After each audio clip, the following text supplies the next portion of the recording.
pure কেঁচা পাটৰ চাদৰ পিওৰ পাটৰ মেখেলাৰ ব্লাউজ পিস হ'ব কালাৰটো চাব বিৰাট ধুনীয়া হয় আৰু ৰেডত এনেকুৱাকৈ লাইট পিচ পোৱা হৈছে সো ৰেড তেনেকুৱা কালাৰটো ডুৱেল টনত আহিব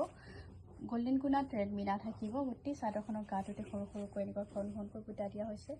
এইকেইটা সাইড পটি থাকিব এখন থাকিব মেখেলাখন পিওর পাটত খুব মৰম লগা হৈ যাব এইটো ব্লাউজ পিসটো স্লিপছত এখিনি ৱৰ্ক থাকিব পিওৰ কেঁচা পাটৰ চাদৰ পিওৰ পাটৰ মেখেলা আৰু ব্লাউজ পিস কালাৰটো চাব একদম ইউনিক কালাৰ হয় বহুত বেছি ধুনীয়া হয় ডুৱেল টনৰ কাপোৰ হয় আৰু ইয়াতে সিলভাৰ গুণা ৱৰ্ক আৰু ৰাণী পিংকৰ মিনা থাকিব একদম ইউনিক ডিজাইনত বনোৱা হৈছে চাওক বিৰাটেই ধুনীয়া গোটেই চাদৰখনৰ গাটোতে সৰু সৰুকৈ খিচখিচকৈ এনেকুৱাকৈ বুটা থাকিব সিলভাৰ গুণা আৰু ৰাণী পিংকৰ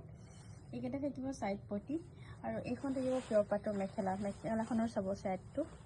একজেক্ট অৰিজিনেল সেটটো বেছি ধুনীয়া দেখিবলৈ ফটোৰ পৰা ভিডিঅ'ত অকণমান ডিফাৰেণ্ট আহে এইটো ব্লাউজ পিসটো স্লিভছত এখিনি ৱৰ্ক থাকিব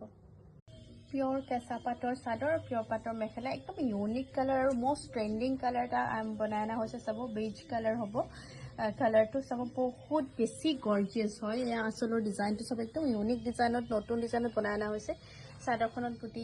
গাটোতে এনেকুৱা বুটা থাকিব সিলভাৰ গুণাত এইকেইটা সাইড পটিকেইটাও চাব খুবেই মৰম লগা আৰু কাপোৰযোৰ পিন্ধিবলৈ যে সাংঘাতিক ধৰণে আৰামদায়ক হ'ব একদম সফ্ট হয় এইখন পিওৰ পাটৰ মেখেলাখন আঁঠুলৈকে এনেকুৱা হেভি ৱৰ্ক দিয়া হৈছে কালাৰটো চবতকৈ গৰ্জিয়াছ হয় বহুতেই বেছি মৰম লগা এইটো ব্লাউজ পিসটো চিম্পল হ'ব স্লিভছত এখিনি ৱৰ্ক থাকিব পিওৰ কেঁচা পাটৰ চাদৰ পিওৰ পাটৰ মেখেলা আৰু ব্লাউজ পিস হ'ব কালাৰটো চাব অৰিজিনেল কালাৰটো দেখিলে আপোনালোকে আৰু বেছি ভাল পাব ফটো বা ভিডিঅ'ত একদম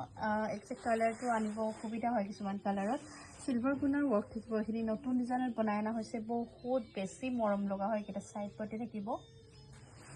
এখন থাকিব মেখেলাখন হেভিকৈ দিয়া হৈছে মেখেলাখন তলৰ পৰা আঁঠুলৈকে এনেকুৱাকৈ ৱৰ্ক থাকিব পিওৰ পাটত থাকিব এইটো ব্লাউজ পিসটো চিম্পলকৈ থাকিব